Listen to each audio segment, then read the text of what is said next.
Good morning friend, my name is Shifali Jaiswal. आज मैं तुम्हें बताने वाली हूँ कि कैसे मैंने अपने हिंदी में सीबीएसई 2026 क्लास 12th के बैच में 94 स्कोर किया और क्या मैंने इसलिए मिस्टेक कर दिया जिसकी वजह से मेरे 6 मार्क्स मैंने लूज़ कर दिए। और मैं बता दूँ तो मैं अपने स्कूल क्लास 12th की टॉपर रही हूँ एज यू सी। और फिर मैं बता दूँ तुमको कि मैंने बिना कोचिंग के टॉप किया या फिर मैंने बचपन से कभी भी 1 रुपये का कहीं से कोचिंग नहीं किया। एक सिंगल रुपया, चाहे वो ऑफलाइन हो या फिर ऑनलाइन, मैंने किसी से भी कोई कोचिंग नहीं किया। मैं सिर्फ खुद पे डिपेंड थी, खुद से पढ़ती थी और खुद से जो भी होता था मैं सब मेरा खुद का ही रहता था। तो मैं यूट्यूब के फ्री एक्सेस से पढ़ती थी। बेस्ट रिसोर्सेज मैं तुम्हें बताने वाली हूँ, कौन से टीचर्स थे मैं जिससे पढ़ा मैं तुम्हें वो भी बताऊँगी। और मैंने कैसे हिंदी के नोट्स बनाए या फिर हमारे स्कूल में ग्रामर भी होता है, आपके भी स्कूल में होगा। वो अभिव्यक्ति और माध्यम, मैं यहाँ पे फ़ोटो पिक कर दूँगी। हमारे स्कूल में ये बुक लगी थी। और क्लास 12th के लिए हिंदी की बुक आरो और गीतान, यहाँ पे मैं शो कर दूँगी बुक आरो और गीतान। हमारे स्कूल में ये हिंदी के बुक्स लगे थे और मैंने उसमें 94 स्कोर किया। और मैं उसमें बताना चाहूँगी कि मैंने किन टीचर्स को फॉलो किया। तो टीचर्स को फॉलो करने से पहले मैं बता दूँ तुम्हें, अगर तुम अभी भी क्लास 12th में हो, मतलब तुम अगर क्लास 12th के बैच में हो और तुम नेक्स्ट ईयर अपना बोर्ड एग्जामिनेशन देना चाहते हो या फिर दोगे, तो तुम्हें सबसे पहले तो हिंदी को, ऐसा नहीं है कि तुम इसे सीरियस नहीं लोगे, तुम्हें सीरियस लेना पड़ेगा। तुम्हें हिंदी को भी पढ़ना पड़ेगा अगर तुम क्लास 12 बोर्ड एग्जामिनेशन में अच्छा मार्क्स स्कोर करना चाहते हो। क्योंकि हिंदी या फिर अगर आपके स्कूल में कोई भी एडिशनल सब्जेक्ट है, जैसे कि मेरे स्कूल में फिजिकल एजुकेशन था, तो ये मार्क्स बूस्टर की तरह काम करेंगे। आपके परसेंटेज का ऐसा चुटकियों में बहुत ज़्यादा बहुत अच्छा करेंगे। आपके परसेंटेज को बहुत अच्छा ले आएंगे। मेरे स्कूल में कुछ बच्चे थे जिन्होंने फ़िज़िकल एजुकेशन, हिंदी, इंग्लिश को कभी भी ऐसा सीरियस नहीं पढ़ा। प्री बोर्ड में भी वो स्किप कर देते थे और इसी की वजह से उनके बोर्ड में भी बहुत ख़राब मार्क्स आए और उनका परसेंटेज ले दे के भाई बहुत ख़राब आया। और तो उनके मेजर में काफ़ी अच्छे मार्क्स थे, लेकिन minor like Hindi, physical education, English, उनके नंबर बहुत कम हो गए जिसकी वजह से परसेंटेज बहुत ज़्यादा कम हो गया उनका। और तुम्हें थ्रू आउट द ईयर पढ़ना है। तुम्हारे स्कूल में हाफ ईयरली हो रहा है, प्री बोर्ड हो रहा है, कोई भी यूनिट टेस्ट हो रहा है या फिर मेजर माइनर कोई भी टेस्ट हो रहा है, तो तुम्हें सिर्फ हिंदी छोड़ के ये नहीं है कि आज हिंदी है तो मैं स्कूल में क्यों दूँ टेस्ट में, जो है बायोलॉजी पढ़ लेता हूँ, फिजिक्स पढ़ लेता हूँ, मैथ। ऐसा नहीं करना है तुमको पढ़ना है। हिंदी भी उतना ही मार्क्स का है, वो भी 100 मार्क्स का ही होता है। जितना तुम्हारा बायोलॉजी मैथ तुम्हारे परसेंटेज में कंट्रीब्यूट करेगा, उतना तुम्हारा हिंदी भी कंट्रीब्यूट करेगा। तो ऐसा नहीं है कि उसकी जो है वेटेज कम है, तुम्हारे परसेंटेज में वो इक्वली पार्टिसिपेट करेगा। तो इसीलिए तुम्हें अच्छा होगा कि तुम उसे पहले से पढ़ो। और बच्चे क्या कर रहे हैं कि हिंदी है बस कहानी देख लेंगे हो जाएगा, ऐसा नहीं होता है। क्लास 12 के बोर्ड एग्जामिनेशन में ऐसा नहीं है तुम कोई भी 15-16 मिनट की वीडियो देख लोगे और फिर लिख के आओगे एग्ज़ाम में वो तुम्हें मार्क्स दे देगा। तो ऐसा नहीं होगा। तुम्हें उसकी डीप मीनिंग, वो चैप्टर क्या कहना चाहता है, उसका एसेंस क्या है, वो मोरल क्या दे रहा है समाज में, या फिर हर कोई ना कोई चैप्टर हमें यही सिखाती है कि सोसाइटी के रिलेटेड जितनी भी चीज़ें होती हैं, हमें सब वो चीज़ हमारे पास्ट में, मतलब क्लास 12 में जितने भी हिंदी के चैप्टर्स हैं, ऐसा नहीं है कि बस है तो डाल दिया मन किया। हर एक चैप्टर बहुत ज़्यादा डीप मीनिंग एसेंस देता है। जैसे हमारा सिल्वर बेडिंग वाला, वो बहुत अच्छा चैप्टर, वो हमारा ऐसा जनरेशन का गैप का जो बताता है वो बहुत अच्छे से। तो तुम्हें चैप्टर्स को बहुत अच्छा पढ़ना है, ये नहीं है कि बस तुम देखे और लिख के चले आए तो तुम्हारा नंबर भी वैसे ही आएगा। तो मैं बताती हूँ कि मैंने क्लास 12 में यूट्यूब से मैं फ्री एक्सेस से पढ़ी बिना कोचिंग के।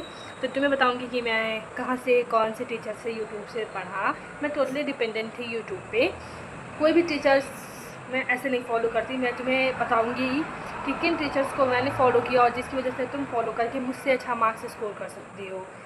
ऑल्दो मैं तुम्हें बताने वाली हूँ कि हिंदी के लिए तुम कौन से टीचर से पढ़ो। तो मैंने जिसे फॉलो किया वो आशीष सर हैं, मैं इनका यहाँ पे फोटो बता दूँगी।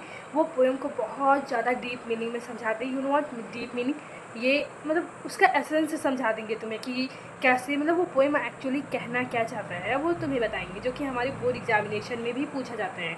तो तुम्हें वो बताएंगे तो तुम उनसे पढ़ सकते हो। और फिर मैंने मैग्नेट ब्रेन को फॉलो किया था।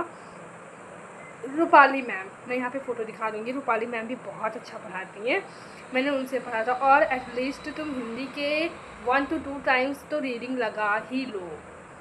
मैंने 2 टाइम्स हिंदी के बुक की रीडिंग लगाई थी, तो तुम उसे भी लगा लेना हिंदी की, अगर तुम्हारे पास टाइम है तो। वरना वो टीचर्स काफ़ी अच्छा पढ़ाते हैं, जिसकी वजह से तुम्हें हिंदी की रीडिंग की मेरी ज़रूरत ना पड़े, तो तुम हिंदी के लिए उनको फॉलो कर सकते हो। और हमारे जितने भी, तो देखो तुम कितना भी पढ़ लो, तुमको प्रैक्टिस तो करना ही पड़ेगा। वो हिंदी हो, मैथ, फिजिक्स, बायोलॉजी कुछ भी हो, तो तुम्हें प्रैक्टिस तो भाई मस्ट है, तुम्हें प्रैक्टिस करना पड़ेगा। तो जैसे मैंने बताया कि मैं बिना कोचिंग की हूँ, मेरे पास कोई मॉड्यूल नहीं था, कोई भी बुक नहीं था, कुछ भी नहीं था, मैं टोटली यूट्यूब से पढ़ती थी या फिर फ़ोन से पढ़ती थी। तो तुम जो है, मैं एक ऐप बताती हूँ, सेल्फ स्टडी, मैं यहाँ पे शो कर दूँगी। वो बहुत ही अच्छा जो है ऐप है। पहले बता दे रही हूँ, ये स्पॉन्सर नहीं है, अगर तुम्हें अच्छा लगता है तो तुम फॉलो करो। मैंने honestly through out the year जिसे फॉलो किया था, मैं उसे बता रही हूँ। अगर तुम्हें अच्छा लगता है तो तुम फॉलो कर सकते हो, ऐसा नहीं है कि ये पेड प्रमोशन है, तुम्हें करना ही करना है। मैंने जो फॉलो किया मैं उसे बता रही हूँ। ओके फ्रेंड्स, तो तुम जो है ये सेल्फ स्टडी ऐप को फॉलो कर सकते हो, उसको ओपन करके देखना, उसमें बहुत से अच्छे अच्छे वहाँ पे नोट्स मिल जाएंगे तुमको। और प्रीवियस ईयर जितने भी PYQs पेपर हैं, क्वेश्चन पेपर, तुम्हें ऐसा दर दर भटकना नहीं पड़ेगा कि मुझे पेपर दे दो या फिर ये PDF वो PDF डाउनलोड करने की कोई ज़रूरत नहीं है। तुम वहाँ पे जाना, तुम्हें बहुत अच्छे से सब कुछ मिल जाएगा अरेंज्ड वाइज। ओके, और मैं बता दूं कि तुम अगर क्वेश्चन फ्रेम करते हो तो तुम लोग एटलीस्ट जो है कम से कम तो क्वेश्चन आंसर पढ़ के जाना, मतलब ऐसा रीड कर लेना कि एक्चुअली में आंसर फ्रेम कैसे होते हैं। क्या होता है, क्लास 12 बोर्ड में अपने मन का ऐसे कहानी नहीं लिख के आना होता है, जो पूछा जाता है उतना, और एक सिस्टमेटिक वे में मतलब अच्छा लगे टीचर्स को पढ़ने में। ये ऐसा नहीं है तुम्हारे मन में जो कहानी तुमने पढ़ा और वो तुम लिख दिए, ऐसा नहीं होता। तुम्हें वो चीज़ ऐसा सिस्टमेटिक वे में तुम्हें वो लिखना होगा। तो मैं यही सजेशन दूंगी कि तुम लोग एटलीस्ट 2 बार या फिर हर चैप्टर्स के क्वेश्चन आंसर पढ़ के जाना। तुम्हें इससे ये पता चलेगा कि हम लोग क्वेश्चन आंसर को लिखते कैसे हैं। हम लोग को अगर आंसर फ्रेम करके वहाँ पर लिखना है तो तुम कैसे लिखोगे, तो तुम्हें इससे बहुत ज़्यादा आइडिया होगा। क्योंकि मैं भी एग्ज़ाम्स के पहले क्वेश्चन आंसर्स पढ़ के जाती थी, जिससे मुझे पता चलता था कि एक्चुअली में आंसर लिखने कैसे हैं, कैसे स्टार्ट करना है आंसर को और कैसे एंड करना है, कितने मतलब कितने पॉइंट्स लिखने हैं आंसर के बीच में। ऐसा नहीं है कि बहुत छोटा हो गया, बहुत ज़्यादा बड़ा हो गया। और हिंदी में एक मेजर प्रॉब्लम बच्चों की ये रहती है, उनका टाइम मैनेजमेंट नहीं हो पाता। बाय गॉड, मेरे तो कभी भी ऐसा नहीं हुआ मेरे साथ कि टाइम हिंदी में मेरा छूटा हो। मैं हमेशा 10 या फिर 5 मिनट पहले पेपर कर लेती थी हिंदी का और इंग्लिश वगैरह का, जो कि टाइम कंज्यूमिंग पेपर है, आई नो। बट तुम्हें शुरुआत से ही अपने स्पीड को मेंटेन करके रखना पड़ेगा। मैंने अपने क्लास में, इवन तो बोर्ड एग्ज़ामिनेशन में, मेरे बगल में एक लड़की बैठी थी, मेरी क्लास की थी, उसका इंग्लिश का पेपर छूट गया जो कि 10 मार्क्स का था। तो तुम लोग बोर्ड में ऐसे कैसे कर लेते हो, अपना 5 मार्क्स मत छोड़ के आओ बोर्ड में। एक्चुअली वहाँ पे हमारे टीचर्स नहीं रहते जो ऐसा लीनियन के साथ कॉपी चेक करेंगे, तो तुम जितना लिखोगे उतना ही पाओगे। तुम प्रैक्टिस तो कर लेना है एटलीस्ट 2 से 4 बार 3 घंटे का, या फिर उससे थोड़ा सा 2 घंटे 50 मिनट का टाइमर सेट करके तुम एटलीस्ट अपने टाइम को मैनेज कर लो कि 10 मिनट एटलीस्ट 5 मिनट पहले तो कर ही लो, अगर तुमसे नहीं होता तो तुम प्रैक्टिस करके जाना। 3-3 घंटे का टाइमर सेट करके अपना क्वेश्चन प्रैक्टिस करके जाना। मैंने हिंदी का जो सैम्पल पेपर या फिर जो भी कहो, मैं वो जनवरी में स्टार्ट कर दिया था। मैंने लास्ट दिसंबर से लेके जनवरी तक किया था, फिर फरवरी से तो हमारे बोर्ड एग्जामिनेशन स्टार्ट हो गए थे। तो मैंने लगभग 1 महीना हिंदी के सैम्पल पेपर को सॉल्व किया था। तो तुम, हमारा जो अनसीन पैसेज होता है वो तो तुम कितना भी कर लो, मैं भी बहुत अगर तुम घर पे प्रैक्टिस भी करके जाते हो तो मेरे ख्याल से ज़रूरी नहीं है तुम्हारा अनसीन पैसेज हमेशा अच्छा ही जाए। क्योंकि जो है मैंने तो बस 1-2 बार किया था अनसीन पैसेज, लेकिन मेरे बोर्ड एग्जामिनेशन में बहुत अच्छा गया। ऐसा नहीं है कि तुम अगर घर पे नहीं करते हो तो तुम्हारा अनसीन पैसेज बहुत ख़राब जाएगा, लेकिन अगर तुम कर लेते हो तो अच्छा है कि चांसेस बढ़ जाएंगे कि तुम्हारे जो अनसीन पैसेज है वो अच्छा जाए। क्योंकि कोई नहीं देखा अनसीन पैसेज कैसा आ जाए, क्या पता तुम जिस टाइप का घर पे कर रहे हो उस टाइप का ना आए, या फिर ये भी हो सकता है कि तुम घर पे हार्ड लगा रहे हो और तुम्हारे बोर्ड एग्जामिनेशन में ईजी अनसीन पैसेज आ जाए। तो हाँ, लेकिन मैं ये सजेशन दूंगी कि तुम 1 से 2 बार उसे कर लेना, क्योंकि अगर तुम उसे कर लोगे तो तुम्हें अनसीन पैसेज करने का एक पैटर्न पता चल जाएगा कि मैं कैसे कर पा रही हूँ या फिर कर पा रहा हूँ। तुम्हें पता चल जाएगा कि अनसीन पैसेज में किस टाइप का क्वेश्चन आ रहा है, मैच द फॉलोइंग, या फिर किस टाइप का क्वेश्चन पूछा। तो मैं सजेशन दूंगी एटलीस्ट 2 to 3 अनसीन पैसेज तो तुम कर लेना, वरना बहुत ज़्यादा ऐसा नहीं है कि तुम 15-20 अनसीन पैसेज लगा के जाओ। तो मैं इतना ही कहूँगी। और तुम्हारे अगर स्कूल में अभिव्यक्ति और माध्यम, जैसे मैं यहाँ पे दिखा दूँगी, ग्रामर का भी बुक होता है, तो तुम्हें उसे भी पढ़ के जाना रहता है। तो मैं वो जो बुक है अभिव्यक्ति और माध्यम, मैंने उसे भी मैग्नेट ब्रेन से पढ़ा था और उसके नोट्स भी बना के रखे थे।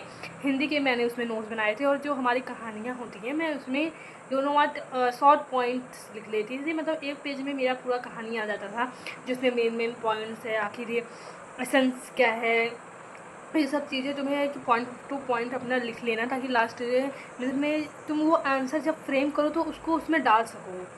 ठीक है, तो मैं ऐसा करती थी, अपने पॉइंट से लिख लेती थी और मैं वो आंसर में यूज़ करती थी। तो उसको तुम्हें लर्न होना चाहिए। हिंदी के लिए ऐसा चीज़ है ना कि पॉइंटर्स तो तुम्हें लर्न करने पड़ेंगे। तो मैं वो लर्न करती थी, और हिंदी के लिए मैं जो है मैग्नेट ब्रेन, हिंदी ग्रामर के लिए मैं मैग्नेट ब्रेन को फॉलो करती थी। और वितान में तुम अच्छे से पढ़ सकते हो। वितान में मेरे बैच में 3 चैप्टर्स थे।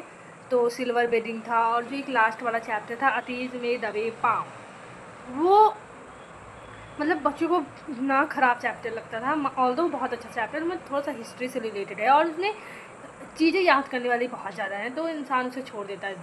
और एक सिल्वर बेडिंग हो गया, जूझ हो गया, और एक अतीत में दबे पाँव, 3 चैप्टर्स थे। तो हमारा सिलेबस था, मतलब CBSE के थ्रू जो भी रिलीज़ किया गया था, तो उसमें वितान से 2 ही यानी 10 नंबर के क्वेश्चन, मैं लॉन्ग आंसर क्वेश्चन की बात कर रही हूँ, तो 10 नंबर का आता था। तो उसमें से तीनों ऑप्शन, मतलब तीनों चैप्टर से 5-5 के आते थे, जिसमें से हमें 2 करने रहते थे, एक नहीं करते, हम लोग नहीं करते थे।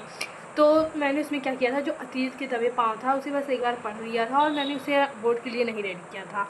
मैं क्या करी कि उसको सिल्वर बेडिंग और जूझ, इसको बहुत अच्छे से पढ़ लिया था। इतनी अच्छे से तुम कर लो कि तुम्हें यू नो व्हाट, अगर कितना भी हार्ड क्वेश्चन आ जाए क्वेश्चन पेपर में, तो तुम उसे कर ले जाओ। तुम्हें इतने अच्छे से पढ़ना है। लेकिन हाँ, तुम्हें ये सब चीज़ तभी करना है जब तुम्हारे सैम्पल पेपर, या फिर इस सेशन में मैंने हिंदी का सिलेबस अभी नहीं देखा है, तो तुम उसके अकॉर्डिंग करना। ये ऐसा नहीं है कि तुम छोड़ के चले जाओ एक चैप्टर और 2 चैप्टर आ जाओ और उसके नीचे कोई और ना मिले। तो तुम पहले अपने सिलेबस को देखना, उसके अकॉर्डिंग तुम अपनी स्ट्रैटेजीज़ बनाना कि मुझे कौन से चैप्टर पढ़ने हैं, कौन से चैप्टर नहीं। मैं ये रिकमेंड करूँगी कि तुम सारे चैप्टर्स पढ़ के जाओ। मैं भी सारे चैप्टर्स पढ़ के गई थी, लेकिन मैं अतीत के दबे पाँव को ऊपर ही पढ़ लिया था, क्योंकि मुझे पता था कि इससे 3 क्वेश्चन आएंगे, तो मैं 2 ही अटैम्प्ट करूँगी, सिल्वर बेडिंग और जूझ।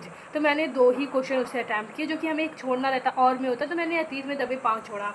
तो तुम ऐसा कर सकते हो, एक सिंपल ट्रिक बना के अपना थोड़ा सा बोझ कम कर सकते हो चैप्टर्स का।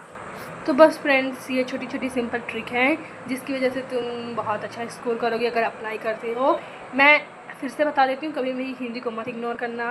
तुम्हारे परसेंटेज में वो उतना ही पार्टिसिपेट करेंगे जितना वो पहले करता था, ठीक है। तो बस मैं यही कहूँगी, अगर तुम्हें और भी कुछ चाहिए कि फ़िज़िक्स के लिए, मैंने फ़िज़िकल एजुकेशन, बायोलॉजी और केमिस्ट्री के तीनों के लिए मैंने अपना वीडियो डाल दिया है कि मैं कैसे पढ़ती थी। अगर तुम्हें मेरे नोट्स चाहिए किसी भी सब्जेक्ट के, तो तुम मुझे कमेंट बॉक्स में बताना, मैं तुम्हें बताऊंगी उसकी, या फिर उसके लिए सेपरेट वीडियो तुम्हें दिखा दूंगी कि मैं अपने नोट्स कैसे बनाती थी का। और फिर अगर तुम्हें उससे रिलेटेड मुझसे किसी भी सब्जेक्ट से रिलेटेड कुछ भी तुम्हें कोई भी डाउट पूछना हो, तो तुम पूछ सकते हो मुझसे, मैं उसका जवाब ज़रूर दूँगी। और थैंक यू फ्रेंड्स।